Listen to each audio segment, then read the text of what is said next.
Hello, ladies and gentlemen. My name's madrit rusidov. I'm 45 this year in May. I just want to show you some movements I can do before time. I have to do it with free-to-air TV. I don't like doing it in front of people because I am quite shy. But I'll just show you what I can do anyway. I have showed you before, if you've seen my footages. Um, yeah, today's date is the 21st of the 3rd, 2018, and the time is 2:09. Okay, I'll just show you the TV. I'll show you that it's live free to air.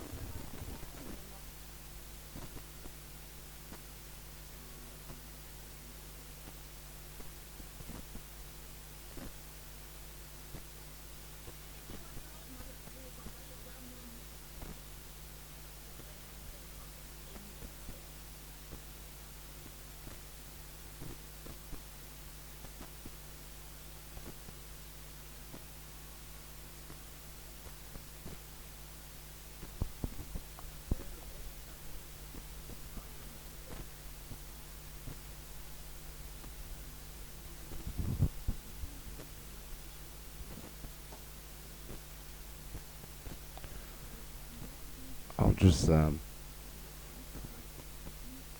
show you the time. As I said, well, there's the time.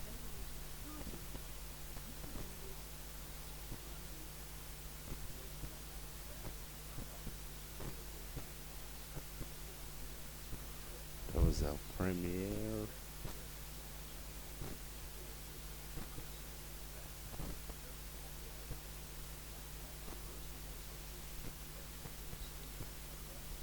And I'll show you what I can do.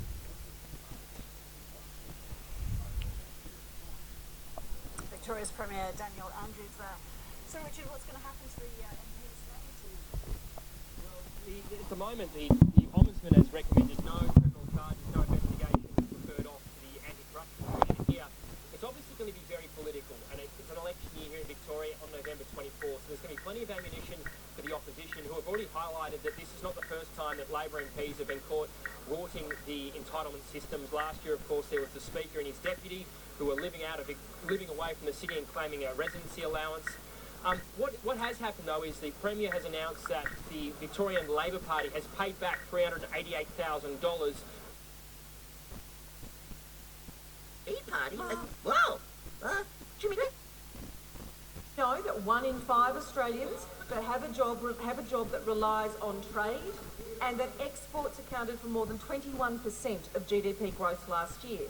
This growth is driven by our breakthrough agreements with China, with Japan and with Korea, which are actually delivering local jobs and creating new growth opportunities for Australian businesses.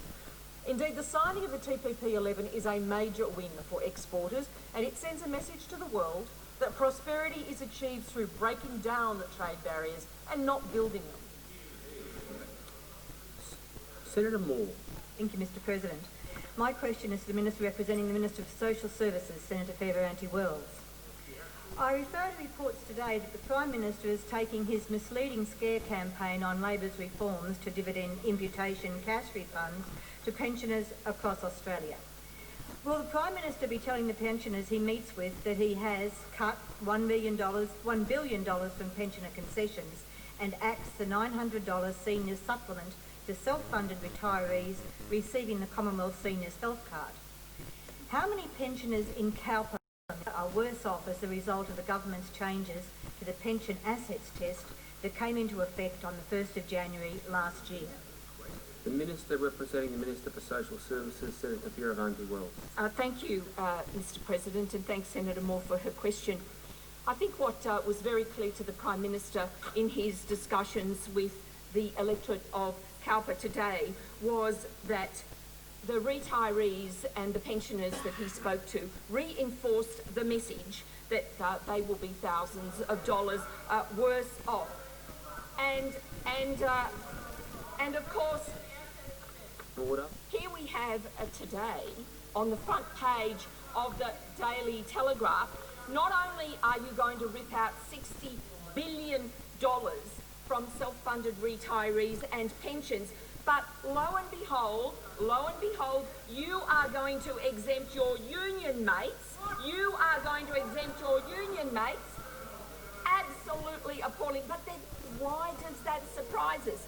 Order. Why does that surprise us? Senator Because Sally Fierravanti-Wells, McManus... please resume your seat. Senator Fierravanti-Wells. Senator Moore on a point of order.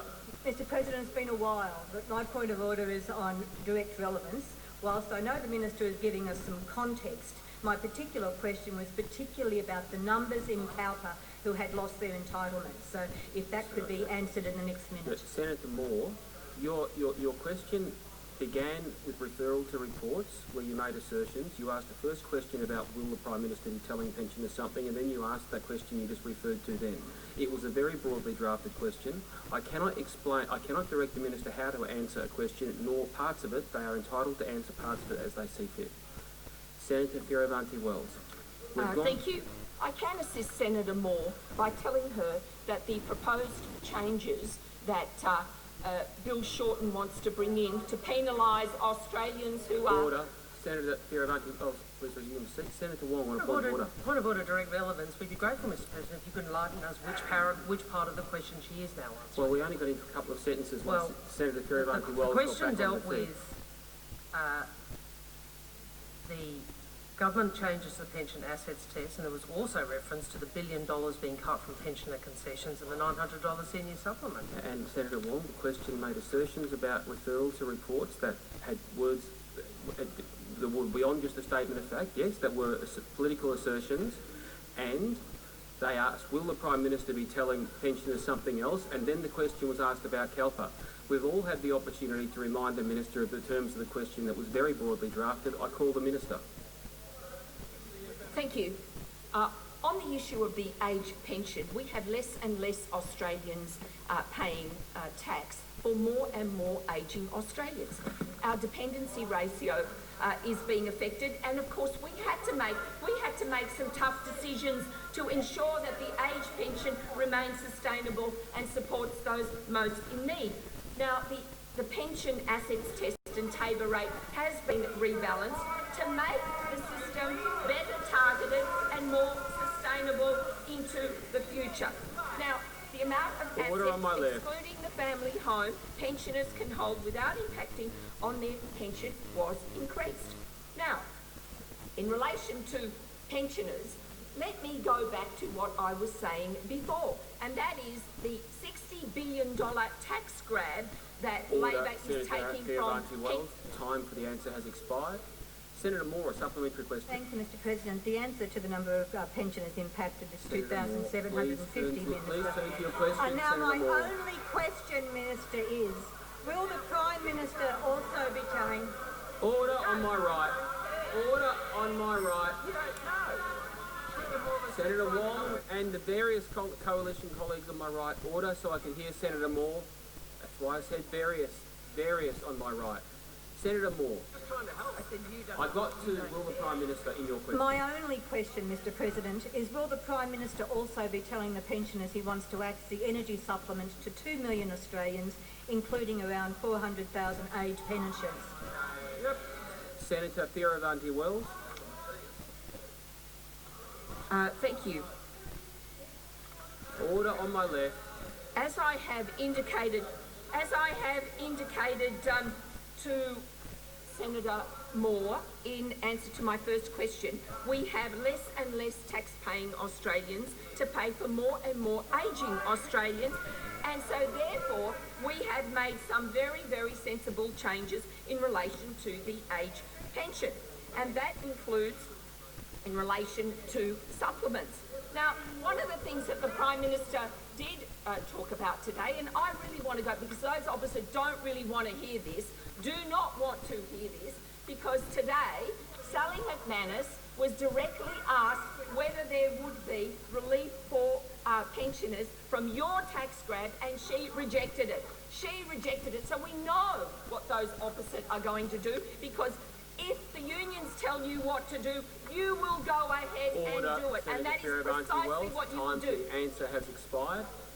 Senator Moore, a final supplementary question. Thank you, Mr. President. Order on my left.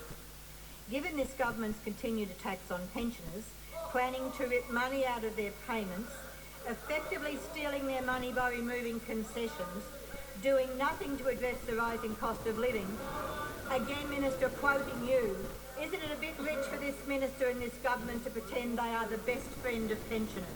Senator Fierravanti-Wells. Well, that's a little bit rich coming from you over there, who have just committed to ripping out $60 billion from the pockets of self-funded retirees and pensioners, people who have worked very, very hard all of their lives. And of course, you're going to rip out from the pensioners, but you're going to exempt your union mates. Scoop, shortens tax secret. Let me read it to you. Union slush funds and Labor-aligned campaign groups have been given a secret exemption from Bill Shorten's plans to axe investment income cash refunds. The Daily Telegraph can reveal several bodies set up by the Order on my left. CFMEU and other bodies Order on my left. Labor would be able Senator Fierravanti-Wells, please resume your seat. Senator Hinge. Point of order, Mr. President. It's impossible to get anything back here. Order on my left. Now, order. I asked for some semblance of order earlier. We've now had a complaint from a colleague who can't hear what's going on. Could senators please keep that in mind? While interjections can be witty, they can get too noisy. Senator Wong? Order of direct relevance, and I wonder if the Minister could explain how Catholic Social Services Australia, Caritas Australia and Salvation Army are Labor slush funds. Okay, Senator Wong, you've been here longer than I know very well that is not a point of order. That is not a point of order. Order. Order on my left. Order. Senator Collins, Farrell and McDonald. Or Abetz in this case. My apologies, Senator McDonald. Senator Fierravanti-Wells. The Telegraph can reveal several bodies set up by the military, CFMU and other bodies that support Labor would be able to continue receiving tax refunds from dividends, while 230 Order, pensioners Senator across Fierravanti-Wells, the country time for the answer has expired. On my left, order. A colleague at the rear of the chamber has said he can't hear what's going on. Can you please show others courtesy to let them hear proceedings? Senator Wish-Wilson. Thank you, President. My question is to the Minister representing the Minister for the Environment and Energy, Senator Birmingham. Minister, in February last year, China announced its intention to ban the import of low-grade recycled material. China then gave notice to the WTO in July and again in November with the details of this ban, which came into effect on the 1st of January this year. Australia has exported to China annually around 60,000 tonnes of paper and plastics. Order. Senator I can't hear a bloody word I'm saying, please cease. President. Order. On my left and on my right, it is very difficult to hear the question. Senator Farrell, I don't need comments on the way while I'm trying to get some... if I need help, I'll ask for it. Senator Wish-Wilson, please continue. Order. Australia has exported to China annually around 60,000 tonnes of paper and plastics collected through household recycling bins. But now this material is piling up around Australia. Big recyclers like Visy are refusing to take waste, local government organisations are officially calling it a crisis, and all industry stakeholders are calling for federal intervention. Minister, given that China lodged notice with the WTO well in advance, what steps did the federal government take to pass on this information to state and and presumably to unlock some cash from the business. He does remain the major shareholder with a 47% stake in the company worth more than $4 billion. Now, As you mentioned, Roz, he has stepped down before. The first time was in 2015 in December to focus on development projects in Melbourne and Las Vegas. Mr. Packer then rejoined the board in January last year, several months after the staff from Crown Sales and Marketing Operations were arrested in China, which of course is a big issue for the company then. And of course, Mr. Packer's personal life has been in the spotlight with that very public breakup with American singer Mariah Carey, and also he's been embroiled in an investigation into the alleged corruption of Israel's Prime Minister Benjamin Netanyahu. Now on to Myer, it's really on the ropes, isn't it? And it's reported a loss. How's the market reacted to that? That's right, more pain for Myer. It's reported its first half-year loss ever as it continues the search for a new chief executive. Now, the company had to write down around this matter and advising them that Australia was closely monitoring China's implementation of the amendments and further advised the department continues to work with DFAT, the states and territories to determine how the restrictions will impact the domestic waste and scrap industries. Senator Wish-Wilson, supplementary question. Thank you, President. Thank you, Minister, for acknowledging you knew about the crisis. Given this industry-wide calls for federal intervention into this recycling crisis over the last 8 months, with business groups like Waste Management Association of Australia saying it's simply too important an industry to continue to say it's all up to the states, what action is the federal government now taking to show leadership to stop and manage the meltdown, or will you continue to sit this out? Senator Birmingham. Thanks, Mr. President. Well, it is a reality that state, territory and local governments do have primary responsibility for waste management and recycling.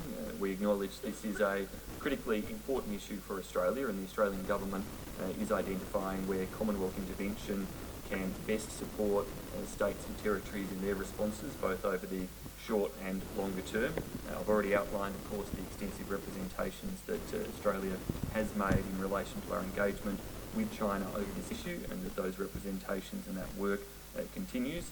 Of course, I'd also note that Australia exports recyclable materials to over 100 countries, and preliminary analysis indicates that about 70% of that waste exported from Australia by volume in categories affected by China's waste import restrictions has indeed been sent to other nations such as Vietnam, Indonesia, India, Thailand, Malaysia, Taiwan, the Republic of Korea, Hong Kong and Bangladesh.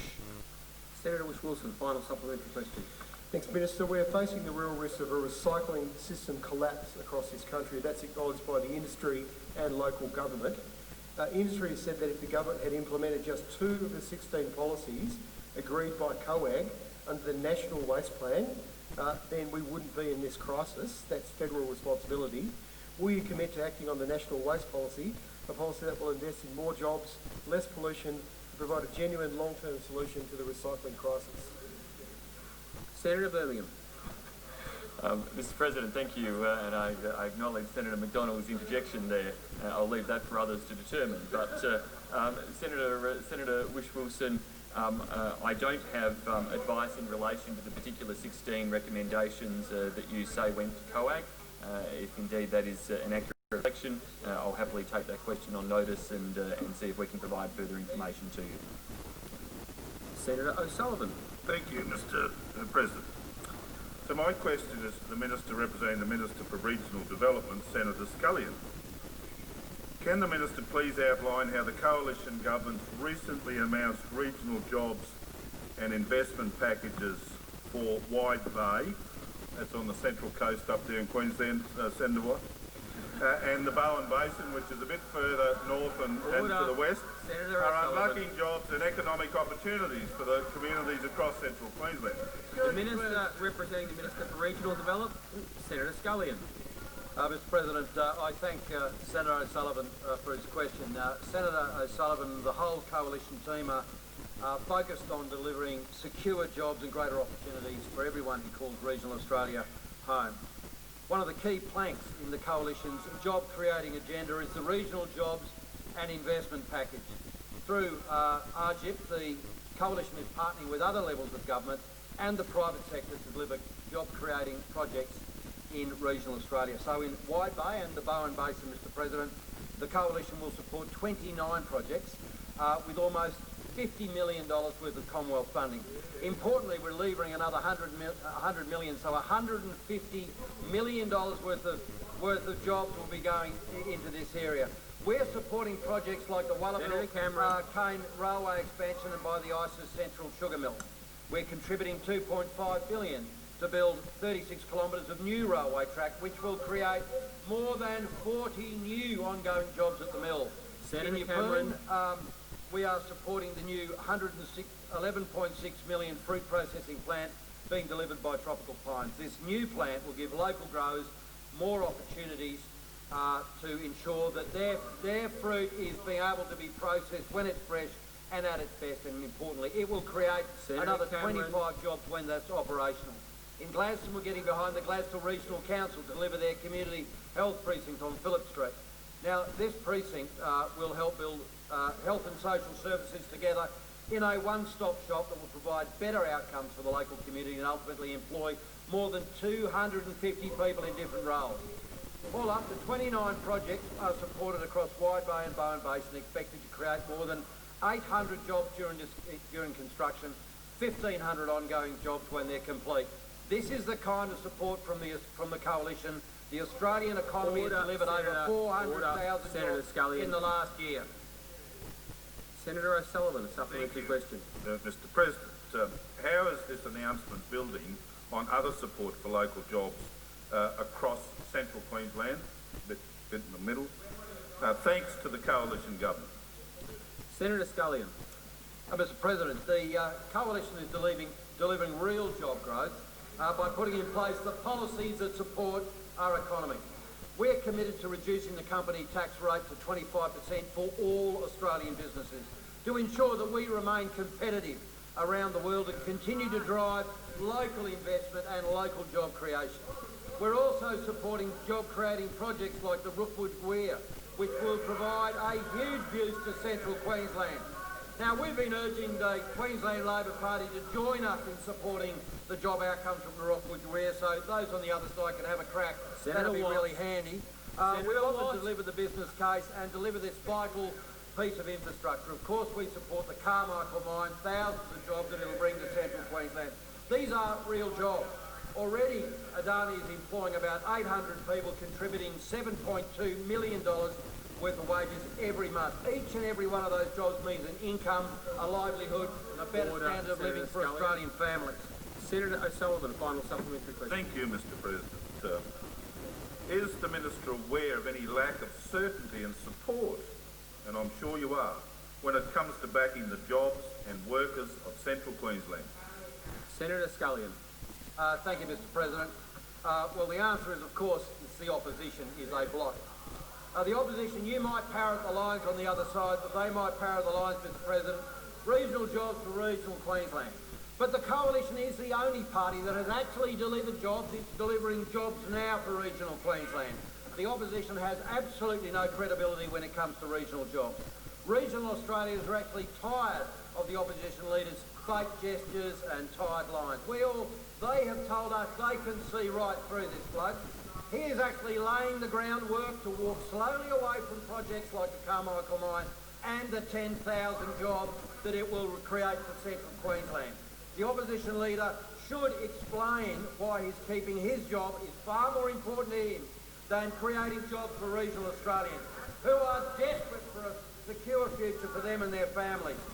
We're delivering more better paid jobs for central Queensland, and I know that Queensland is lucky to have candidates like Senator O'Sullivan and Senator Callahan. Time for the answer has expired. Senator Patrick. President, my question is to Minister Payne, representing the Minister for Defence Industries. I refer to documents released to me under FOI on Monday, 2 days after the South Australian state election, that reveal your department contracted ASC in June 2016 to undertake a study for the relocation of Collins submarine full-cycle docking work that involves 700 direct jobs and thousands of indirect jobs from South Australia to Western Australia. Is it not the case that ASC's Adelaide-based full-cycle docking work has been applauded by Minister Payne as remarkable and exemplary? Is it not the case that following inquiries to your office by the Advertiser newspaper in August 2016, ASC was directed to suspend the study owing to what the department described as, quote, current sensitivity, unquote. What was that sensitivity, and was it political? The Minister representing the Minister for Defence Industry, Senator Payne.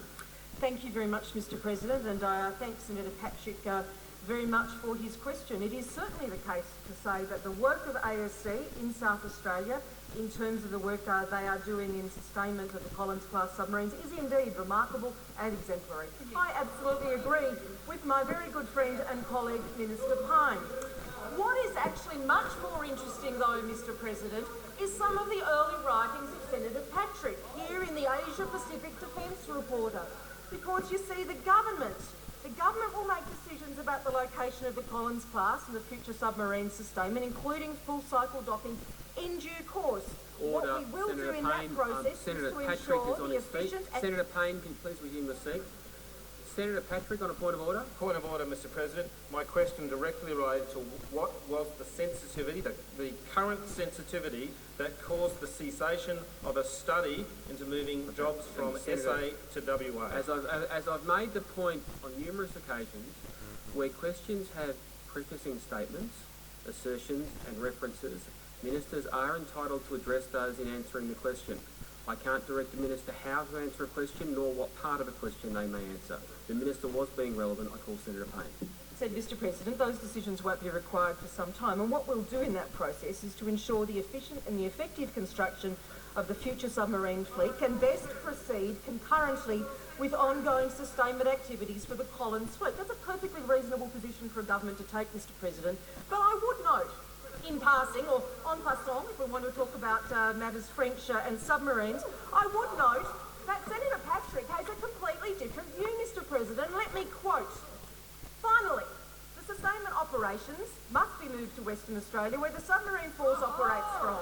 And if and when we have submarines home-based in the east, Sydney or Newcastle, supporting submarine sustainment out of the Adelaide site, 2,600 kilometres from where the submarine force operates, isn't smart. It is disruptive to the crews, time-consuming and costly to the Navy, and against the recommendations of Coles, who found that ASC in the West was much more outcome-focused. Now, Senator Patrick might have made up his mind about Collins-class sustainment, Mr. President, but the government will consider the requirements of sustainment, of capability, of the development of the future submarine, and make decisions in due course, Mr. President, because that's the wise and smart thing for a government to do. Senator, have you concluded your answer, Senator Payne? Have you concluded your answer, Senator Payne? Senator Patrick, the question went to current sensitivities. What were they? Okay, Senator Patrick, Senator Payne has concluded her answer. Do you have a supplementary question? Minister, defence officials told Senate Order on my right. In September 2016, whilst the suspension was the study suspension was in effect, that with regard to Collins sustainment, and I quote, there is no work currently ongoing to consider moving to WA. Shortly after that, they unsuspended the study and later told the Senate that not much work was being done on the study. Why has your department been evasive about a study moving hundreds of highly skilled submarine sustainment jobs from SA? Senator Patrick, time for the question has expired. I'll ask the Minister to address those parts of the question. Thank you very much, Mr. President. And Senator Patrick's, the premise of Senator Patrick's question is completely incorrect, but that doesn't surprise me. He's changed his views so often he doesn't even have the consistency of former Senator Nick Xenophon. So, frankly, what I have said, Mr. President, which sets out the approach that the government would take in relation to sustainment, is a range of issues. How we would meet our operational requirements, how we would get the best capability outcomes. But ultimately, the reality of the government's decision to double the size of our future submarine fleet, as well as to design and to build our future submarine domestically, means that the size of the submarine workforce in Australia, in Adelaide, will need to increase dramatically, and the Senator is well aware of that. Indeed, as we know, the future submarine program is expected to create an annual average of around 2,800 jobs in Australia, even before we consider the sustainment needs of a fleet that will transition between two classes and double in size. Now, they are the facts of the position, Senator Patrick. You can take... Senator Patrick, a final supplementary question. Minister, is it not the case that ASC have been directed to provide its study on Collins full cycle docking's relocation to your department this month or next month? Why has Minister Pyne repeatedly claimed that there are no plans to shift Collins full-cycle dockings from SA and that any decision relating to future sustainment arrangements is some years ahead? Why did your department delay the release of FOI documents on this matter until after Saturday's SA election, when the FOI decision was actually made prior to the polls? Were you consulted? Was Minister Pyne consulted? The question has expired. Senator Payne. I was not consulted, Senator Patrick. I'm not aware of whether Minister Pyne was consulted or not. I will take that on notice.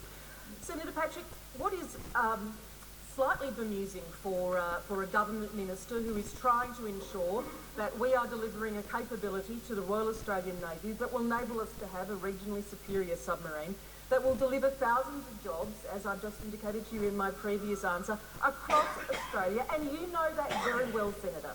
You know that very well. So you might have held the view you had when you wrote in the Asia Pacific Defence Reporter that it should definitely be moved. You might have held that view. You might hold that view now. Perhaps you are just choosing a different position on a different day of the week. But Senator Patrick, we will make up our mind based on capability, based on sustainment, and based on what is best for the Royal Australian Navy and based on what is best for jobs across Australia. Senator Reynolds. Thank you very much, Mr. President. My question is to the Minister for International Development and the Pacific, Senator Fierravanti-Wells. Great to see the enthusiasm. Order from those on my officers. left. Can the Minister please advise the Senate of the impact of the recent earthquake in Papua New Guinea and also of the Australian Government's support? Minister for International Development and the Pacific, Senator Fierravanti-Wells. Thank you, and can I thank Senator Reynolds for the question.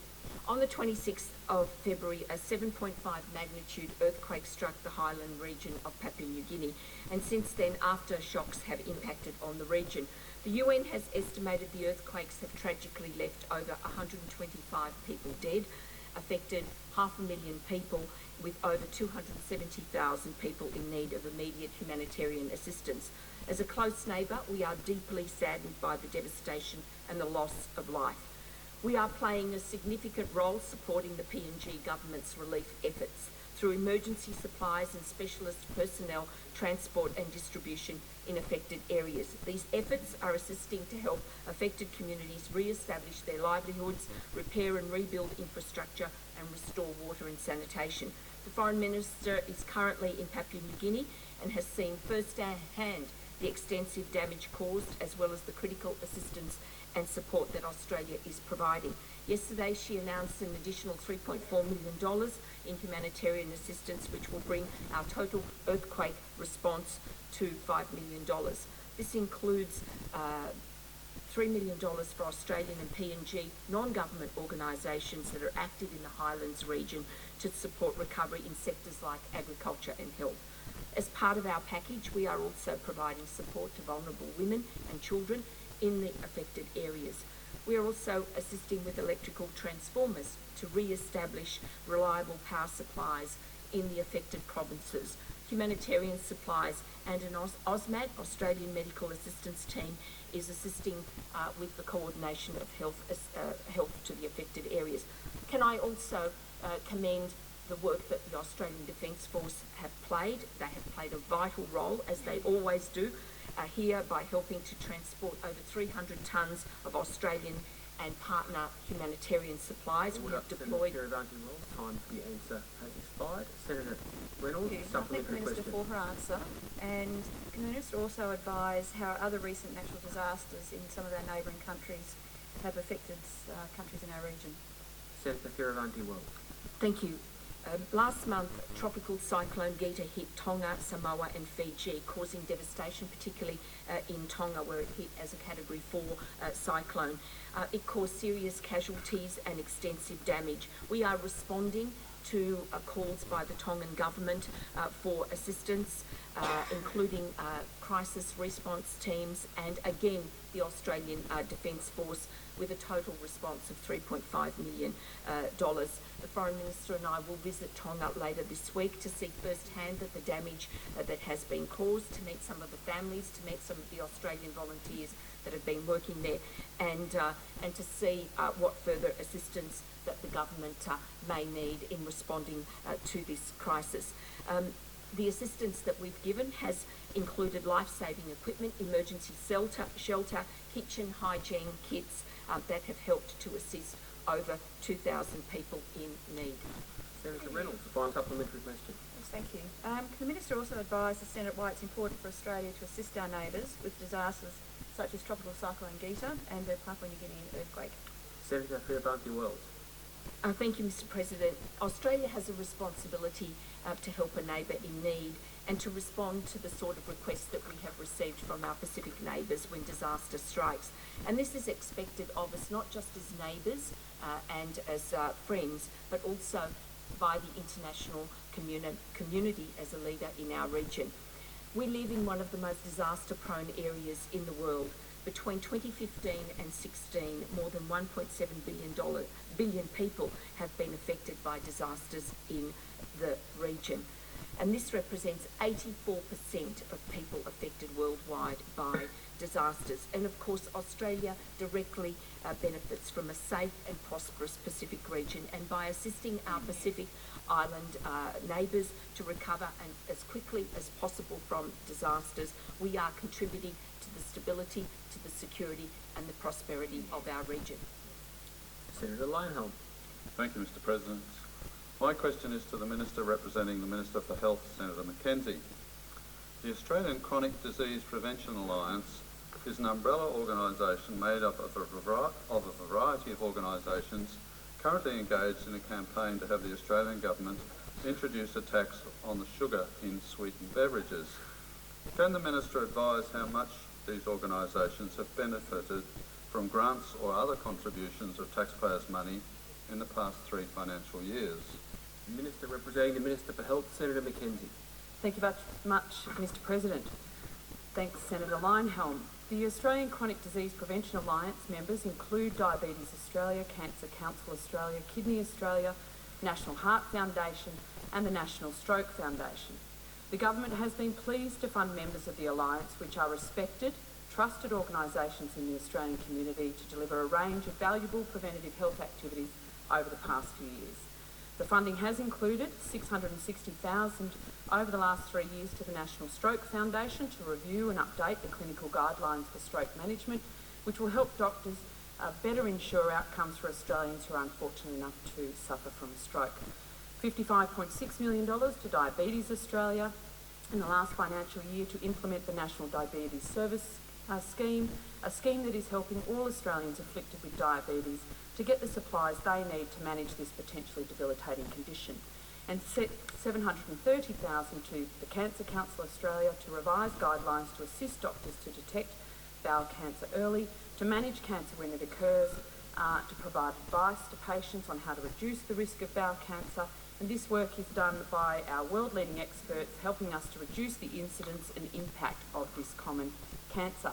The research is clear. Chronic conditions can be best addressed by reducing the prevalence and impact of health risk factors, such as physical inactivity, unhealthy weight gain, smoking and excessive alcohol consumption. The government acknowledges that chronic conditions impact heavily on the community, families and individuals, but according to the 2014-15 National Health Survey, it's estimated that 63.4% of Australians aged 18 years and over are overweight and obese, and that is why we support a range of issues and tangible initiatives in community to reduce those health risk factors. Senator Lionhelm, supplementary question. Can the Minister advise if there have been any reductions in rates of obesity rather than simply a reduction in the consumption of sweetened beverages in any country or countries following the introduction of a sugar tax? Senator Mackenzie. Yes, I can, Mr. President. I can inform the Senator that currently there is no empirical evidence from any country that indicates obesity rates have declined due to the implementation of a sugar-sweetened beverages tax. Obesity, as we know, is often caused by poor diet choices, physical inactivity and a range of other factors that are often interrelated. As such, obesity prevention and nutrition promotion requires a multifactorial approach, and this government is delivering on a range of tangible programs such as the Healthy Food Partnership and Sporting Schools Initiative to assist in this area. In relation to international approaches, Mexico is often lauded as a success story by sugar tax supporters. However, a recent study that was in fact funded by those organisations who finance campaign for a sugar tax admitted that causality cannot be established between the sugar tax and reduced rates of obesity. We will support evidence-based policy decisions. Senator Lionhelm, final supplementary question. Thank you, Mr. President. There is significant research indicating that sedentary lifestyles increase the risk of certain cancers. Time spent sitting can be detrimental even for people who are otherwise physically active. Yet people should be allowed to make their own decisions about when to sit down, free from any nudges from authoritarian governments. So can the Minister please rule out this government ever introducing a tax on chairs and sofas? Senator McKenzie.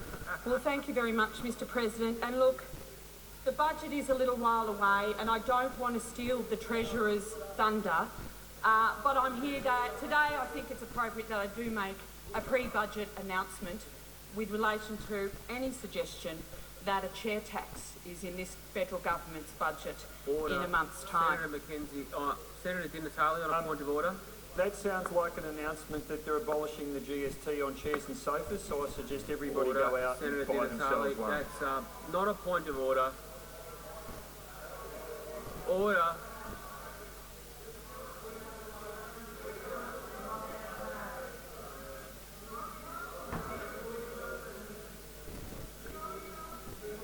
I'll call Senator McKenzie when there's silence. Order on my right. Senator McKenzie. Senator Thank McDonald. you, Mr. President. And unfortunately, Senator Di Natale did not let me finish. I was going to note to Senator Lionhelm, I know you would like to get rid of the 10% GST on the chairs. That will remain post-budget. Senator Di Natale's, the only party in this Senate that actually supports the sugar tax is the Greens. And if you look at the Greens' electoral fortunes over the recent past, it would show that it is in decline. And clearly Australians don't support the Greens and their support for a sugar tax. I can absolutely commit to the Senate and Senator Lionhelm we will not be introducing a sugar tax. Order. Senator Watt. Thank you, Mr. President. My question is to the Minister representing the Minister for Social Services, Senator Fierravanti-Wells. Yesterday, in defending her understanding of the government's misleading argument against Labor's sensible reform of dividend imputation cash refunds, the Minister said, and I quote, Order. Order on my right. Senator Watt, please continue. The Minister's comment yesterday, and I quote, more than half of all refunded franking credits are paid to individuals who earn less than the $18,200 tax-free threshold.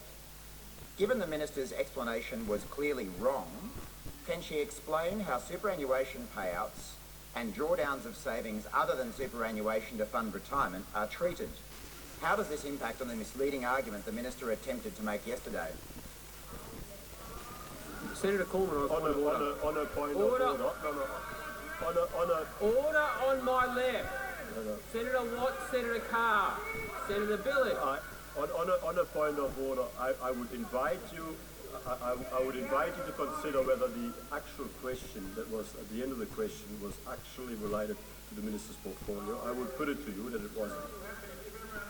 Order on my left. I will hear from Senator Wong now. President, on the point of order, we are referencing a statement she made in question time yesterday, and the question goes directly to the statement she made, which was wrong. If she'd like to correct it without asking a question, we're open to that. Senator Cormann. On the point of order. Order on my left. Whatever was referenced in the preamble was not what the question was about. The question did not relate to the Minister's portfolio responsibilities. Okay, I'll hear from Senator Wong and then I'll rule. Senator Wong. It's clear precedent a minister can be asked about statements she or he has made. All right, so I'm prepared. No, Cormann, listen to the question. It was directly relevant to the misleading statement that she made yesterday. I'm prepared to rule on this. Ministers are allowed to be questioned about statements they have made, including in the chamber. That part of the question was entirely in order. The question was substantial. The Minister is entitled to address parts of the question as they see fit. I cannot direct the Minister how to answer any part of a question, but I remind senators that the question was lengthy and the Minister's entitled to address parts of it as well. I cannot direct them to address all of it. Senator Fierravanti-Wells. Thank you. I think the only thing that's misleading is you and your policy, where you have declared war on pensioners and retirees, many of whom will be thousands of dollars a year worse off. Now you plan to double tax pensioners and retirees in a bid to bail your leader out of a budget black hole that he cannot pay for. But guess what? Guess what? There are exemptions. And despite taking money off pensioners and retirees, he is exempting union slush funds connected with the CFMEU and other Labor-aligned bodies. This means that groups associated with big unions will continue to receive franking credit refunds, but many pensioners and retirees won't. Now, Labor's latest tax grab does not target wealthy retirees. More than half of all refunded franking credits are paid to individuals who earn less than the $18,200 tax-free threshold, including pensioners and self-funded retirees. 97% of people who receive franking credit refunds have a taxable income below $87,000. Order on my people left. Who have worked hard. Order, Senator Fierravanti-Wells, please resume your seat. Order on my left. Senator Watt, you asked the question. Senator Reynolds on a point of order. I'm sitting directly behind the Minister and I cannot hear what she's saying over well, the noise. I'm now going to be strict in calling senators to order. That is the second request from a senator in the chamber during question time, in this case in very close proximity to the Minister. Please, at least while I'm speaking from the chair, please cease interjecting as well. Senator Fierravanti-Wells, you have 32 seconds to conclude your answer. Thank you. Labor's policy will hit any person who holds shares in a company and has a low income, and that includes all retirees and those with low incomes and small shareholdings, including pensioners. Now, the changes once again show that the Leader of the Opposition wants to penalise Australians for working hard. New figures released this week show thousands earn less and will be hit by Order, Mr. Senator Shorten's tax Fierravanti-Wells. grab. Time for the answer has expired.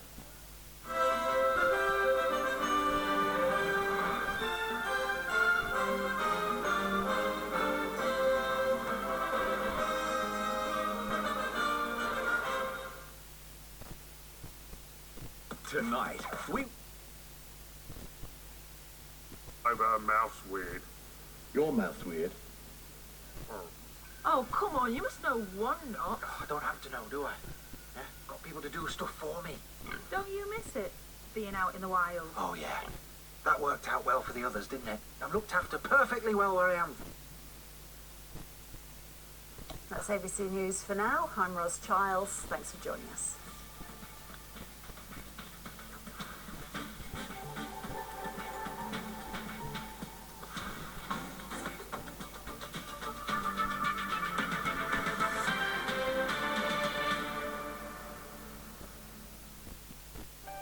Tonight, the day's top stories on ABC News. Then join Stan Grant.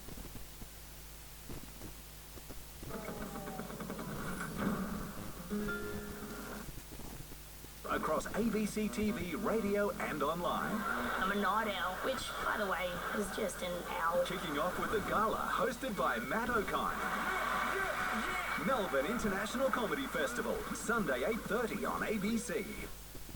The Harvard professor who's a YouTube rock star. Would it be just to torture? His courses have been viewed by tens of millions worldwide. It can't be right to kill 5 people when you can kill 1 person instead. That's a good reason. China named him the most influential foreign figure. Democracy is in trouble. Now, political philosopher Michael Sandel tackles the toughest issues of our time on Q&A. If you're right, he's wrong. Then he's wrong. Don't miss a very special Q&A, Monday on ABC and iView. Do your thing differently with the ABC app. Customise your preferred news stories and we'll be in sync with you.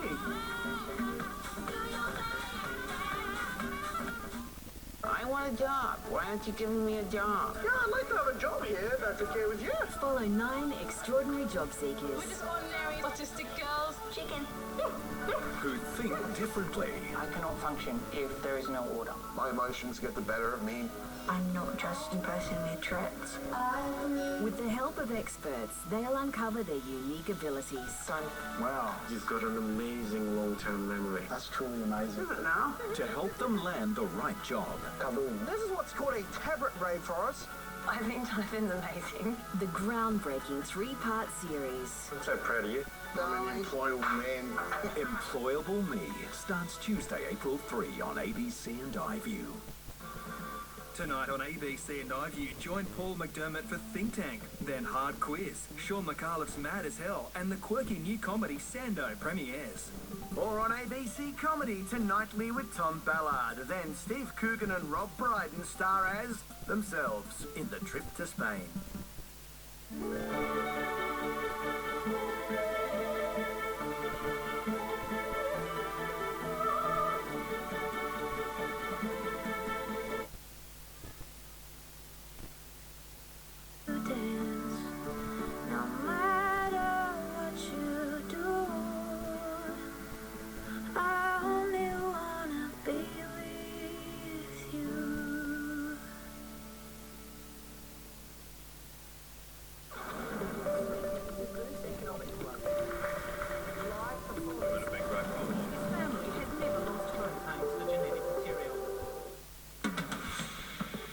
A US police officer charged over the fatal shooting of Australian Justine Damond Ruszczyk. The Hennepin County Attorney's Office has filed charges of third-degree murder and second-degree manslaughter against Minneapolis police officer Mohammed Noor.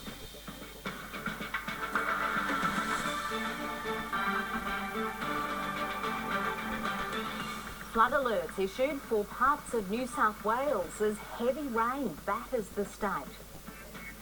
Billionaire James Packer resigns from the board of Crown Resorts for the second time in 2 years.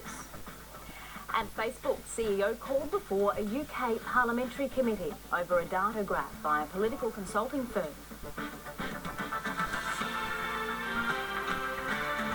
Hello and welcome to ABC News. I'm Kirsten Aiken. A Minneapolis police officer who shot and killed Australian woman Justine Damond Ruszczyk last July has been charged with her murder.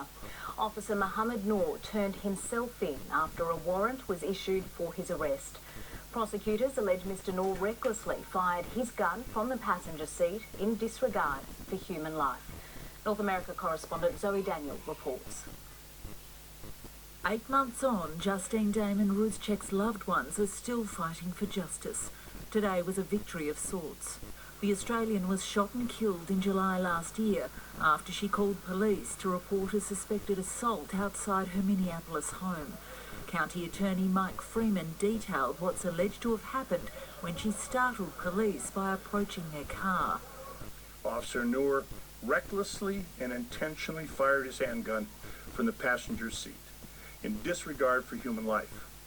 Noor was sitting where he was less able than Officer Harity to see and hear the events on the other side of the squad car. Such actions violate the criminal law. Officer Mohammed Noor has so far refused to speak to investigators under his right to avoid self-incrimination, but he turned himself in after the charges were laid. There is no evidence that Officer Noor encountered a threat, appreciated a threat, investigated a threat, or confirmed a threat that justified his decision to use deadly force. It's alleged that force killed Justine Damond Ruszczyk. The shooting caused an outcry in Australia and the US, especially in Minnesota, where there have been several high-profile police shootings of black men. It led to the departure of the police chief, and it remains front of mind for the new one, who's still grappling with policing standards. I want to say, I'm sorry. I know that these 3 words will not bring Justine back, but I want you to know that I am deeply saddened and truly sorry for her death. Justine Damon Ruszczek's family issued a statement welcoming the charges. Justice demands accountability for those responsible for recklessly killing the fellow citizens they're sworn to protect, it says. Mohammed Noor may appear in court as soon as tomorrow. Zoe Daniel, ABC News, Washington. Without rain, parts of New South Wales are preparing to be soaked today. An intense rain and flood watch warning has been issued for Newcastle, the Central Coast, the Lower Hunter and the Manning River area. Our reporter Ben Millington is in the town of Dungog, which was devastated by flooding 3 years ago. The town of Dungog and the surrounding farmlands has been in the grip of a severe drought for the past 12 months, described as a dust bowl, and now the area is being threatened with flooding. There was 70 millimetres of rain that fell in the township overnight, and another 120 millimetres fell in just an hour in the upper Chichester region up there, which flows into the Dungog township. It means that there's plenty of water flowing through all of the watercourses in town, and there's some localised flooding in some backyards. The SES has warned people to be prepared, and they've been taking them up on the offer and been sandbagging their homes. And of course, people in the town are feeling a little bit nervous, and they have quite right to be, because in 2015 there was a major flash flood in this town when 3 people died and several houses were washed away. Very frightening. It was dark, like it happened mainly late at night, like in the early hours. It was so quick. Like, you know, 1 minute you're sort of knee deep in the house, next thing you're on the second level with the water lapping up through the floorboards. It was a very quick, short amount of time. We couldn't save anything that time, so this time we hope to. The big difference between now and 2015 is that there's water monitoring in the Upper Mile Creek, which burst its banks in 2015. So now if there is some kind of flash flooding event from an intense burst of rain, authorities will be notified and will be able to start evacuations in the area. The SES are on scene, prepared and keeping a watch on things. There's 200 millimetres of rain expected to fall in the region from Port Macquarie down to Central Coast today, and another 200 millimetres expected to fall tomorrow. But it's hoped that the rain is steady like it is now and not those sharp, intense bursts that we've been experiencing today. The New South Wales government has announced an independent review into how authorities responded to the bushfire emergency at Tathra on the state's south coast. Some residents have been allowed back to their properties for the first time since the mass evacuation on Sunday, but asbestos fears mean some houses are still cordoned off. Reporter Gavin Coote joins us now. Gavin, tell us more about what the government-prompted review into the emergency response will be, and what will it be investigating? Well, Kirsten, this probe will focus on the call-taking and dispatching of resources of New South Wales Rural Fire Service and Fire and Rescue, and it follows reports that Fire and Rescue had offered support and help on the night of the fire on Sunday night and had been refused a number of times. Now, this fire has been controlled, but it's still ongoing, so the review will not take place until the fire is completely put out. It'll be headed up by the ex-Australian Federal Police Commissioner Mick Kelty, and he will be looking into those call-taking and dispatching of resources. Now, the Minister for Emergency Services, Troy Grant, has emphasised this review is not an exercise in criticising the hard-working and dedicated firefighters, but rather to restore community confidence in the emergency services agencies. Now, can I say from the outset that I am disgusted by this union bastardry that has occurred at a time when people are distressed and suffering. They've come out pointing fingers with only part truths, part information of what was a very difficult fire situation. That's the New South Wales Emergency Services Minister there. Now, Gavin, you've been out speaking with locals today. How are they holding up? Look, things are getting slowly back to normal, Kirsten. The fire is contained, but is obviously still ongoing. A number of homes, an increasing number of homes, are being deemed safe. As you mentioned, some still, amid asbestos fears, are closed up off, but we are seeing an increasing number of streets being opened back up to residents. That's bringing an influx of people coming back in now. Things are slowly returning to what Tathra might have looked like before the fires. Businesses are opening in their droves today. We've seen bait shops, ice cream stores, fish and chip shops opening up.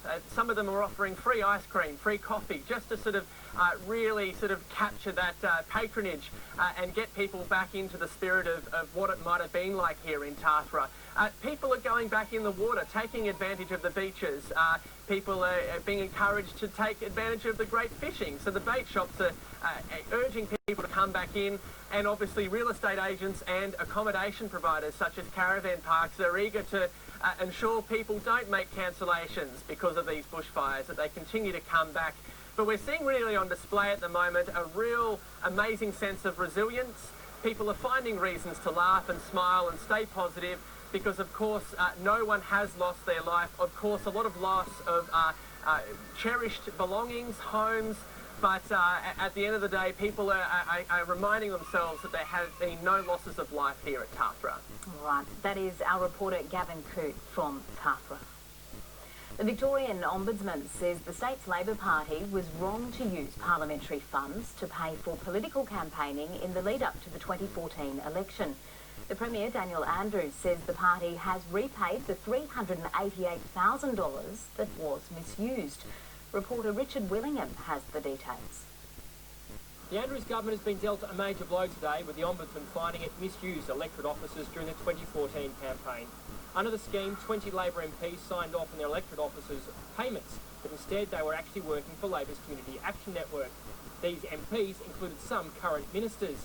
The Ombudsman, Deborah Glass, found there was a blurred line between the roles of electorate officers, but in the case of Labor's behaviour, they behaved wrongly. She made no recommendations of criminal charges or referrals to the state's anti-corruption watchdog, but said it was in the interest of the ALP to repay the money. Premier Daniel Andrews this morning said the ALP had repaid the money, and here's some of what he had to say earlier. These are not matters that I can specifically recall being discussed, but I'm sure they would have been discussed with lots of different colleagues. And this is directly referenced in the Ombudsman's report, where she finds that people operated on a not unreasonable assumption that this was an extension of long-standing arrangements that have actually occurred, I think, in all political parties in one form or another over a long period of time. Now, the state's opposition leader Matthew Guy has called for the ministers involved to be sacked from their jobs and says this continues a pattern of rorting amongst the Labor Party. Now, the Ombudsman, Deborah Glass, also called for the rules around entitlements and electorate officers to be tightened. A man's been killed and another seriously injured after a trench collapsed while they were laying pipes at a worksite in Victoria's west. The men were working near the Glenelg Highway at Dillicum in Ballarat when the trench gave way this morning. One man was killed. Emergency services used heavy machinery to widen the trench to free the second worker who became trapped. He suffered lower body injuries and was flown to the Royal Melbourne Hospital in a serious condition. The US President Donald Trump has promised to find those responsible for a series of bombings that have rocked Texas in recent weeks. A parcel bomb exploded at a FedEx distribution centre near San Antonio, injuring one person. The package, containing nails and shrapnel, was bound for Austin, where 4 other blasts have killed 2 people. This is obviously a very, very sick individual, or maybe individuals. These are sick people, and we will get to the bottom of it. There was another explosion at a store in the capital, Austin, that reportedly injured one person, but police don't think it's linked to the earlier attacks. 23 Russian diplomats and their families have arrived in Moscow after being expelled from Britain over the nerve agent attack in England. They were given a week to leave the country by the British Prime Minister, who blames the Russian government for the poisoning of a former spy and his daughter. Moscow denies any involvement and has given 23 British diplomats until the weekend to leave Russia. Child protection workers say the widespread use of the drug ice in recent years is a major factor behind the skyrocketing rates of Australian children in out-of-home care. Since 2010, the number of children in out-of-home care has increased by more than 33%.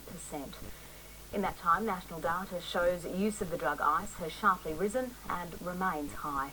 Our reporter Isabella Higgins spoke to a Western Sydney mother about her battle with addiction and her fight to be reunited with her children. Tell me about how addiction affected your life. I struggled with addiction for probably half of my life, if not a little bit more. It started at a young age for me, first through marijuana at the age of 8, and then I had a problem with prescription medication, which led me to going to jail.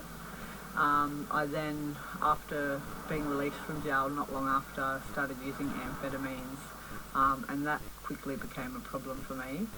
What sort of effect did the amphetamine use have on your life?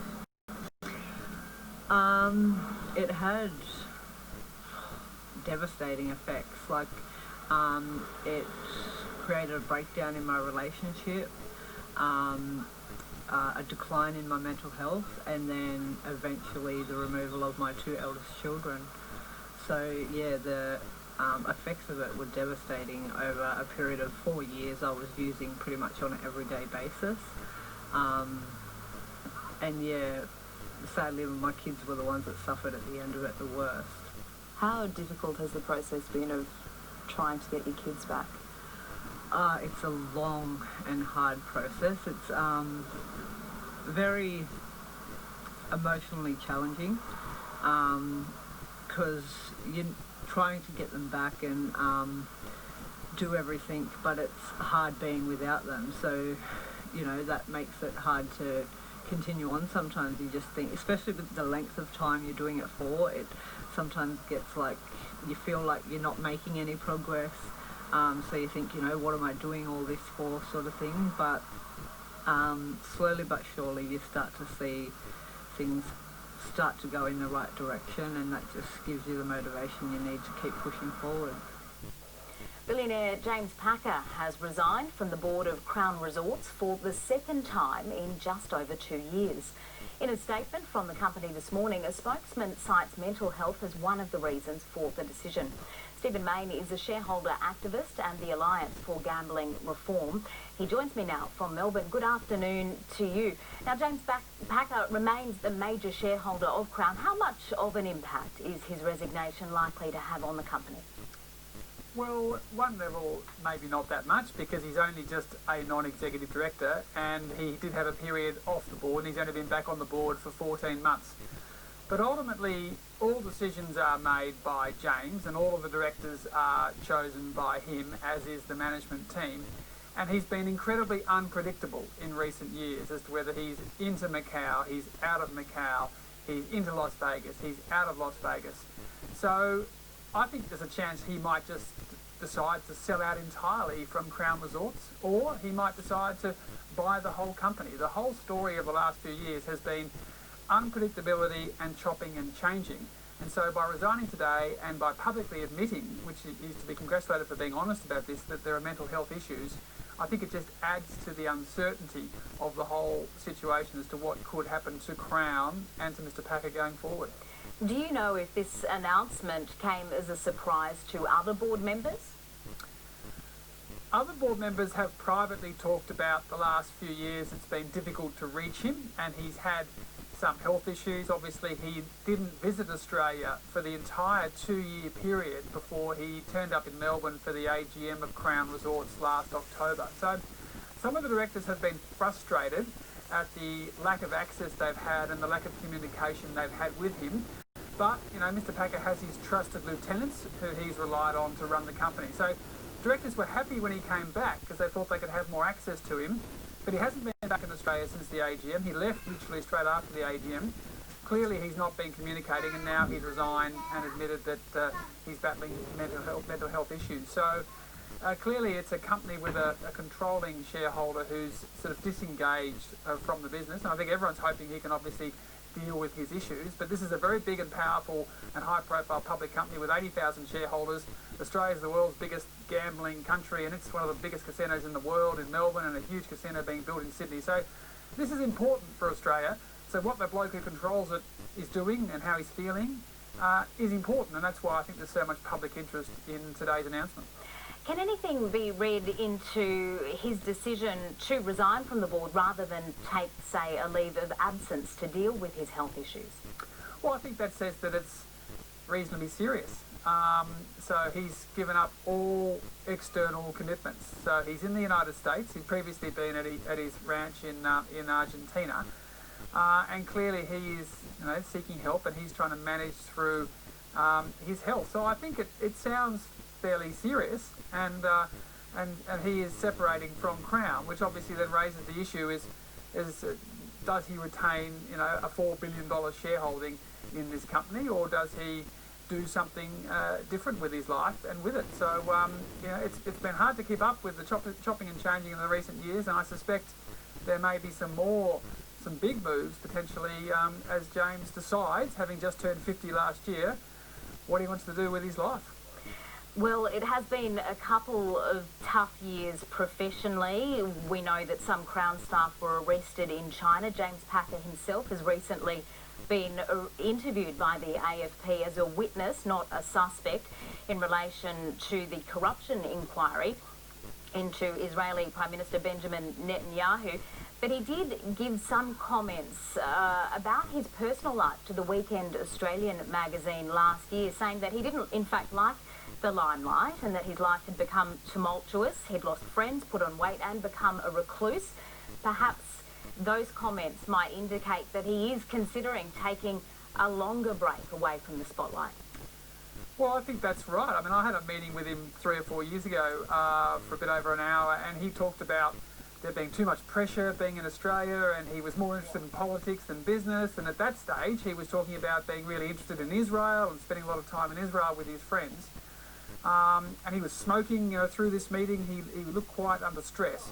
And clearly, things have progressed since then. He's obviously not really anything to do with Israel anymore, and he's had all those corruption investigations. And probably pivotally back in Australia, he's actually got the Victorian government doing their 5-yearly review of the Crown Melbourne licence at the moment. And I know they're looking into the Israel situation. They're looking into the China arrests. They've had submissions about brawling on the street with his best mate David Gingell a few years ago in Sydney. So the government is reviewing that licence and whether they put any new conditions and whether they take into account today's announcement that the guy who controls the biggest casino in one of the biggest casinos in the world and a major partner of the Victorian government is battling mental health issues offshore. What does that mean for the licence, given all the probity issues that go around casino licences in Australia? Stephen Main, interesting to get your thoughts this afternoon. Thank you. Thanks, Kirsten. There's growing international pressure on Facebook to ensure the security of the personal data of its 2 billion users around the world. It comes after allegations the information of 50 million people was harvested from the site by a British company for political purposes. In the information age, personal data is the new currency, and we spend it liberally on social media platforms. How old we are, whether we're in a relationship, what are our political leanings, this could all be gathered and used. Cambridge Analytica is a company which does exactly that. It's at the centre of a political storm that has rocked some of the biggest companies in the world. It started with an app designed by a British academic which invited Facebook users to do a personality test. 270,000 people downloaded it. It collected personal information on them, their friends' friends, and so on, until it had info on 50 million Facebook users. But that data was passed to Cambridge Analytica, which allegedly used it to influence the presidential election in the US using highly targeted messages, a charge denied by the company. The UK's data watchdog said she'd had concerns about the company for some time. These allegations are very serious. They came to the attention of our office some months ago, and on the 7th of March, I issued a demand for information to Cambridge. They did not comply with that, so now I'm moving ahead to seek a warrant so that I can search premises and data. What we want to know is what is the expertise of the deep digging that you can do to make sure that the people know. Separately, Cambridge Analytica executives were secretly filmed by Channel 4 seeming to offer advice on how to influence politicians. These sorts of tactics are very effective. Instantly having video evidence of corruption. Cambridge Analytica says it has been grossly misrepresented. Since the scandal broke, Facebook has seen £50 billion wiped off its value, and the pressure on the company was cranked up today when the Federal Trade Commission announced it will investigate its handling of customer data. It has the power to levy enormous fines. Facebook denies any wrongdoing. So could this be a moment of reckoning for the way our personal data is used? I think for the first time, things that people suspected have surfaced thanks to the testimony of whistleblowers. Now we're finally seeing that the leaders of these companies are being called to testify in front of parliaments. They're being held to account in the media. Analysts in the financial industry are dumping their stock as a vote of no confidence. This is a real moment where it's going to incentivize change. The facts of our lives have value. Facebook founder Mark Zuckerberg has built a fortune out of them. He'll have the chance to tell MPs just how safely that information is kept. Alicia Barry is here with the business news now. Now, Alicia, on the Banking Royal Commission's 8th day, ANZ has admitted to overcharging home loan customers $90 million. That's right. ANZ says continued processing errors were to blame for this overcharging. An ANZ executive has told the Banking Royal Commission her bank wrongly charged customers at least $90 million in interest and fees on home loans. ANZ's head of home loan products, Sarah Stubbings, has told the hearing the bank has now paid $75 million in compensation for failing to apply the correct interest rates and link offset accounts to mortgages. Under questioning by Commissioner Kenneth Hayne, Ms Stubbings admitted the failings have impacted customers. Do you think it is providing the financial services efficiently, honestly and fairly if the customers charge the wrong interest rate? Yeah, look, I think if the customers charge the wrong interest rate, then that is not a good outcome for a customer. The troubled department store Myer has posted its first ever half-year loss as the search for a new chief executive continues. And after an optimistic start to the share price, we are seeing shares down now 2.3%. Elsewhere, Crown shares have dipped in response to James Packer's exit. New Farm's first half result has impressed investors, and elsewhere BlueScope Steel is making strong gains, while Domino's Pizza and Fairfax are among the weakest performers. After a strong start on the Australian share market this morning, it is now making modest gains. Investors are cautious ahead of the US Federal Reserve's interest rate meeting, with the outcome announced tomorrow morning. The All Ords and the ASX up around 1/3% each. Checking commodities, spot gold is on the way up, crude oil prices are stronger, and the Australian dollar is pushing towards 77 US cents ahead of that interest rates decision in the US. Kirsten. Thanks, Alicia. Let's check the latest weather now with Lara Himes. And Lara, some heavy downpours for New South Wales. Yeah, those severe weather systems or warnings that were issued yesterday are still in place. There is a widespread rainfall that's coming through for the state. This is going to affect areas on the mid-north coast and central coast regions. There will be thunderstorms with intense bursts of rain, and that could flow into Thursday as well. There are some areas which could see about 70 millimetres of rainfall. That's just in 1 hour. Some places could receive more than 200 millimetres. That's in just one day, and that could mean that some towns could receive their monthly rainfall in just a few days. You can see on the synoptic chart there that rainfall is just building up just on the east. That trough is actually sitting between two high pressure systems, and all that airflow is converging together, and that's why we can see these downpours that are happening. Over in the west, tropical cyclone Marcus, it's moving out to sea. It is intensifying, but it's only really causing the odd shower over the coast. The other system, though, that is building is over the Gulf of Carpentaria. You can just see that up here, that low, and that's kind of more moving to the east. That's where you're going to have storms over the top of Queensland. There's also that low pressure system over the top that's developing. The chances of that deepening, though, they are increasing, so that could turn into a cyclone, but it's still a little bit unpredictable at the moment, so we'll have to wait and see what's happening there.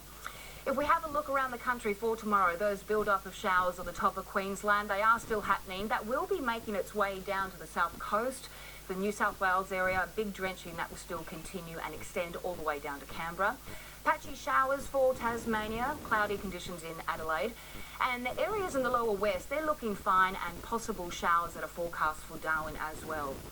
We look into Friday, that low over the Gulf, that's likely to move to the southeast. Hot in the north of WA, and the interior should be pretty clear. Showers forecast for Queensland, and that will extend all the way down to Canberra, and cloudy for a lot of the capitals. Thanks, Lara. And that's where we leave our viewers on ABC TV. You can keep up to date with the top stories on the ABC News channel.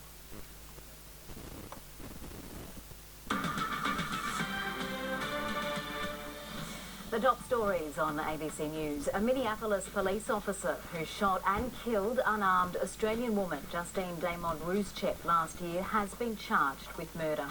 Officer Mohammed Noor turned himself in on charges of third-degree murder and second-degree manslaughter. Prosecutors say the police officer acted recklessly and intentionally and without justification. Parts of the New South Wales mid-north coast are being hit with heavy rain, with up to a month's worth of rain predicted to fall in just a couple of days. The Bureau of Meteorology has issued a severe weather warning for Newcastle, the Central Coast and Port Stephens areas. Residents in those areas are being told to expect flash flooding. Billionaire James Packer has resigned from the Crown Board for the second time in just over 2 years. According to a statement, Mr Packer is suffering from mental health issues and intends to step back from all commitments.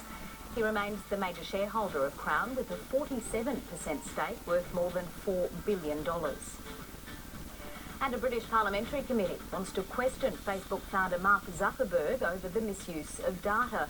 It comes as UK-based consultancy firm Cambridge Analytica suspended its chief executive after he was captured on camera bragging about manipulating elections. The firm is accused of using the information of 50 million Facebook users to influence the 2016 US presidential campaign. Well, prosecutors in the US city of Minneapolis say the police officer charged with the shooting murder of Justine Damon-Ruschek last year acted recklessly and intentionally and without justification. The court documents laying out the charges against Officer Mohammed Noor say he shot the Australian woman after she called 911 to report a suspected assault. A policeman who was also there, Matthew Harity, said Mr Noor fired his weapon from the passenger seat. County Attorney Mike Freeman has recounted the shooting and the moments afterwards. Officer Harity said he then heard a sound he described like a light bulb dropping onto the floor and saw a flash. Harity checked to make sure that he was not shot, then looked to his right and saw Officer Noor's right hand extend across him towards Officer Harity's open window. Officer Harity then looked out his window and saw a woman. Ms. Damon-Ruschek had put her hands on the wound on her left side of her abdomen and said, "I'm dying," or "I'm dead." Officer Harity then could see both of her hands, believed there was no threat, and got out of the car. Ms. Damon-Ruschek was far enough away from the car that Officer Harity was able to open his door and get out. Officer Noor came around from the passenger side, and Officer Harity told him to holster his gun and turn on his body camera. 1 minute and 10 seconds after getting out of the car, the officers began CPR.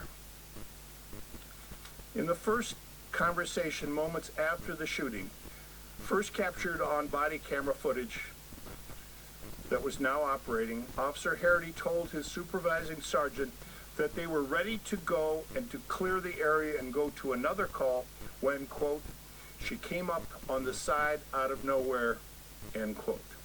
Harity said, quote, "we both got spooked," end quote. And then he got his gun out. However, Officer Harity did not mention hearing a voice or a noise before the shot was fired.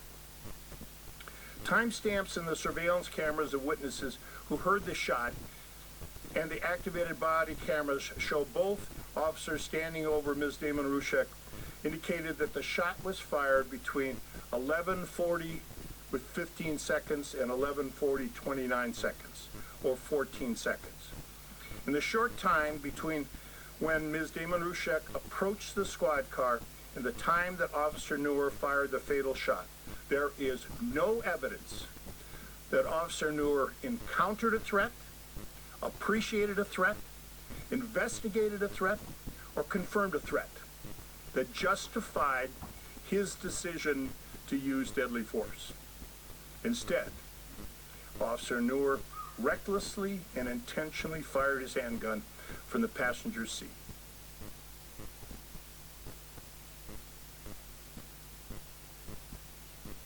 True story that people in their 40s are still playing tag every year. It's got a big cast in it. This one, you've got Ed Helms, John Hamm, Jeremy Renner, and our very own Isla Fisher. A trailer has finally dropped. Have a little look. Please tell me what's going on here. Our group of friends has been playing the same game of tag for 30 years. What? It looks very exciting, this one, but it goes on, and they basically get into this big drama whether they should still be playing tag as an adult. It's coming out later this year here in When I Australia. say playing tag, just like You're it. Yeah. Tag you, run away. Like, is there something I'm missing? No, it is totally crazy and bizarre, but you know what? It's kind of got my interest spiked. I might have to see what it's like. It's something a bit different. Yes, it is. Now look, Disney is set to breathe some life into one of its classics. Which one is it? Well, Disney's doing a lot of these live-action remakes at the moment. We saw Beauty and the Beast come out. We've seen The Jungle Book come out next year. They're already slated to do The Lion King, which is going to be huge. Aladdin, that's going to be out next year as well. But they've just announced another one that they're going to do. That's Lady and the Tramp, the old pooch romantic story. Share the meatballs, accidentally kiss with the spaghetti. That scene there, famous. Well, look, and they're going to do this. It's going to be a release in the next couple of years. It's going to be that live action similar to The Jungle Book, where they'll digitally animate, have people do the voices. But you're not going to actually get to see this at the movies. It's going to drop on Disney's streaming service, the new streaming channel that they've announced that'll come out in the next couple of years. This is to rival Netflix and Stan and those kind of things, and it's going to be an exclusive movie just for that. So something a bit different. Disney's definitely trying to head in this digital direction, and they're doing it very well. They sure are. Matt, as always, thank you for bringing us up to date with showbiz. We have plenty more to come on 9 News now, so stick around. Inside Harry and Meghan's big day as the couple announce another break in royal tradition. The secret messages hidden in Steven Spielberg's latest film, and why this polar bear is so special. 500,000 users love the free 9 News app. Download it now. Thank you, Australia. Without a current affair and without all the viewers, Mum wouldn't be home. How Kelly's simple wish was finally granted. I feel great, I feel fantastic. Plus, life after married at first sight. Class clown Ryan's new career move. What about that bloke Dean? A current affair tonight. At last, the footy's back. We preview a monster round 1 with Bev Juddy and Colt hero Max Galore. Plus a catch-up with Tigers premiership winning captain Trent Cotchin. And look who crashes Bev's baby shower. The Footy Show on the special night tonight at 9 on 9. If you're injured and need legal advice, don't get the runaround. Talk to one of our lawyers today to get your free injury compensation action plan. Call Arnold Thomas and Becker on 1300 333 300.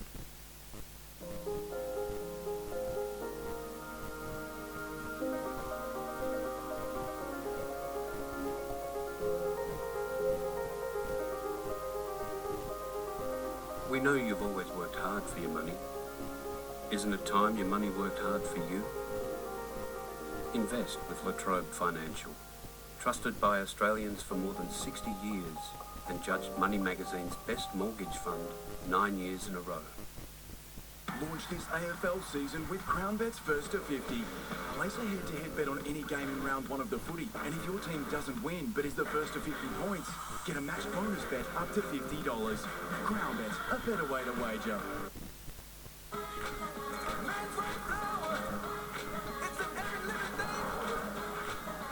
Power with class-leading diesel fuel economy. Best holiday ever, Dad. Nissan Navara, stronger for longer. Nice specs, Mum. I hope they weren't expensive. No, dear, I went to Specsavers. There's 25% off glasses if you're over 60. I bet the lenses were expensive, though. They're the special thin ones, aren't they? There's 25% off lenses, too. Don't worry, I'm not spending the inheritance. Good. I'm leaving it to Derek. 25% off one complete pair of glasses for anyone over 60. Should have gone to Specsavers. Come on, you lot.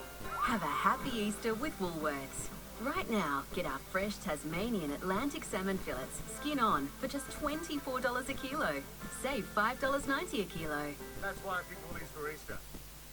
Tomorrow's code word for the Mega Casharoo giveaway is want. For your chance to win $30,000, register now with tomorrow's code word. There's fresh news to whet the appetites of royal fans with details released of the very different but delicious sounding cake chosen for Prince Harry's wedding to Meghan Markle. 9 Europe correspondent Michael Best has more. Well, the big day's got a few big key components. One, the dress, two, the cake. And now we know who's going to make it and what it's going to be. It's going to be Claire Patak, who's been described as London's hippest baker. She's originally from California, like Meghan, and she's renowned for her sustainable, organic, taste of the season cakes, and that's exactly what Meghan and Harry will be getting. It will be a taste of spring, lemon and elderflower. So certainly not the traditional fruit cake that even Kate and William went for just 7 years ago, and it will be covered with buttercream and also fresh flowers. So a real break from tradition there. But Claire is a real hipster kind of bakery that she's got going on in London's East End, Hackney. It's called Violet Bakery. And what better way to know what they're like than to go out and taste them? Well, this is one of the cupcakes. It's a chocolate mud cake. It's actually quite nice. And I can tell you that buttercream is probably why Meghan and Harry went for this cake. From Jaws to Jurassic Park and Back to the Future, Steven Spielberg is arguably the most famous filmmaker in history. His latest blockbuster is Ready Player One, and it includes some hidden secrets for movie fans.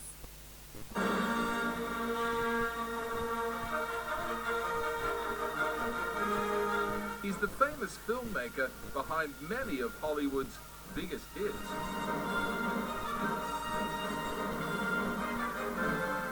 Now, Steven Spielberg's back directing the new action-adventure Ready Player One. I was born in 2025, but I wish I'd grown up in the 1980s. Based on the best-selling book of the same name, this sci-fi flick is set in the not-too-distant future, where people want to escape reality and live in an online world called the Oasis. A whole virtual universe. You can do anything, be anywhere, without going anywhere at all. Spielberg signed on to the project 3 years ago when he fell in love with the book. I was completely kind of wowed by it. And it was a crazy, conceptually, nutty idea. But an idea that was not too far away from a future reality. And having made Minority Report and having spent so much time trying to imagine what the future could be for all of us in that circumstance, I suddenly saw a future that it wasn't that far away from what I think is going to happen someday. The Oasis was created by James Halliday, and what he left behind changed everything. A contest. 3 impossible challenges. The film stars acclaimed Aussie actor Ben Mendelsohn, who's certainly making a name for himself these days as a Hollywood villain. But this is the first time he's worked with the legendary director. What's a surprise to me, and I've been doing this for 30 odd years or so, but setting foot on a Spielberg set, what you cannot believe is just how fast things can happen there. I mean, they're just, those guys are the best.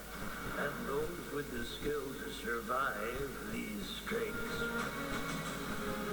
will reach the end, where the prize awaits. The movie features many icons from the 80s and 90s. The DeLorean from Back to the Future, the T-Rex from Jurassic Park, the Batmobile, and you want to keep your eye out for some Star Wars characters. So it's a real throwback to an era that I was very involved in making movies. The unlikely hero, Wade Watts, has to go on an online treasure hunt and complete a series of challenges like an old-school video game.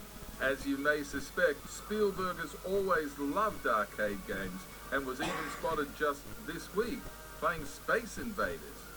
The film has just premiered in London to rave reviews. Are you willing to fight? This is war. Fine. Welcome to the rebellion. Well, Daniel Ricciardo and Red Bull teammate Max Verstappen have done some tagging in Melbourne's famous graffiti-covered Hosier Lane. With the help of street artists, the Formula One hotshots hit the spray paint to add their artistic flair to two Aston Martins. Do you rate yourself as a bit of a hipster yourself? Yeah, I'm a bit of an underground hipster. Or if I'm not, I certainly enjoy hipster things. The Australian Grand Prix kicks off at Albert Park on Thursday. The first polar bear cub born in the UK in a quarter of a century, making its very public debut with Mum. The cub arrived back in December, but has only just come out of hiding to explore the enclosure at the zoo in Scotland. Zookeepers will be keeping a close eye on it as they still don't know whether it's a boy or a girl. We are going to take a break, but first it is time to say goodbye to our Western Australia viewers. For everyone else, Chat Room is coming up, and joining me today is Nine's Brenton Raglas and Jane de Graaf. Stick around, because next we'll be discussing if your private Facebook data is being misused, the new plan targeting Aussies. And what do all the world's greatest cities have in common? How Adelaide is putting Sydney to shame. Stay with us. Getting pulled over by the police is no laughing matter. Has Tammy got the giggles for being nervous or naughty? I don't know what's bad. Will she have the last laugh? RBT, Thursday on 9. Karen, I've got a cat with no pulse here. I need adrenaline and an IV line as quick as you can, please.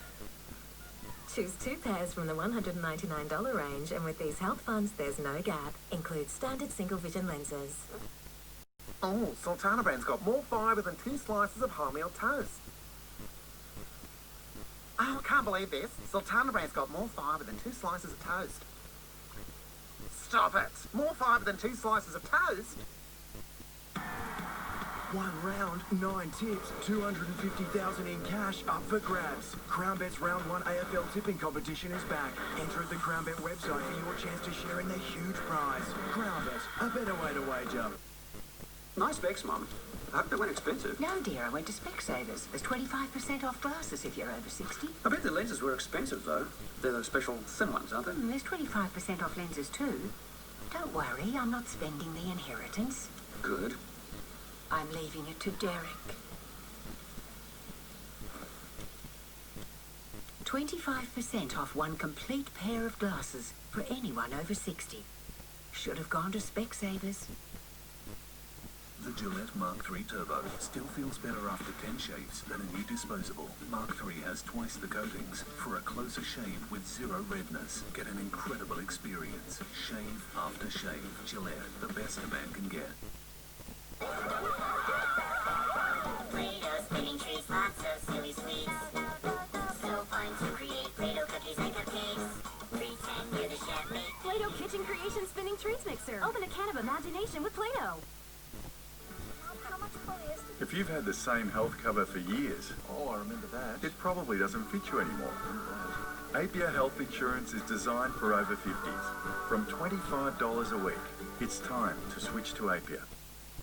They're the Aussies that took the planet by storm. Aussie, Aussie, Aussie. Oi, oi, oi. From homegrown Hollywood royalty to catwalk queens, we're counting down the world's greatest Aussies. There's even a royal in there. Who've swept local superstars off their feet. Until already pulled off. Blitzing their way to the top. And my wife calls him my other wife. All new 20 to 1, Thursday on 9. It is time now to head into the chat room, and joining me today is Jane de Graaf from 9honey.com.au in Sydney and 9's Brenton Raglas in Adelaide. Good afternoon to both of you. Good afternoon. And Hi, there Jane. is Hi, Eva. outrage at the Gold Coast City Council over its plans to mine the Facebook data of Commonwealth Games visitors. The council is offering free high-speed Wi-Fi to visitors, but only if they log on with their Facebook accounts and that will allow the council to capture and take their data to use in future marketing campaigns. Now, this of course comes as the hashtag delete Facebook ramps up after revelation more than 50 million accounts could have had their personal details compromised. Let's go first to you, Jane. What do you think about the Gold Coast Council's plan here? Look, I think it's icky and creepy, and I understand why people are worried about it, but I honestly don't know why anyone's surprised anymore that people take our information when we put it on these public platforms. People don't know how to use their settings properly, and if you're going to put stuff out there and not bother figuring out how to use the privacy settings and keep things to yourself, you can't be surprised when people swoop in and take it. It's there, and you're putting it out there. It doesn't surprise me at all, and I don't know why we're still up in arms about it. If you don't like it, don't put your stuff on Facebook. Yeah, but Jane, I've got a personal Facebook account, so I've got my privacy settings very, very high. Regardless, I still get very targeted advertising on my Facebook, and I'm like, how do you even know? Like, sometimes I even think they're listening to what I say. Like, But that's the role of advertising. That's the way we've always done it. Find out as much as you can about your target audience and then market directly to them. I do think it's very creepy that they can get so close to us, but I honestly don't know why anyone's surprised.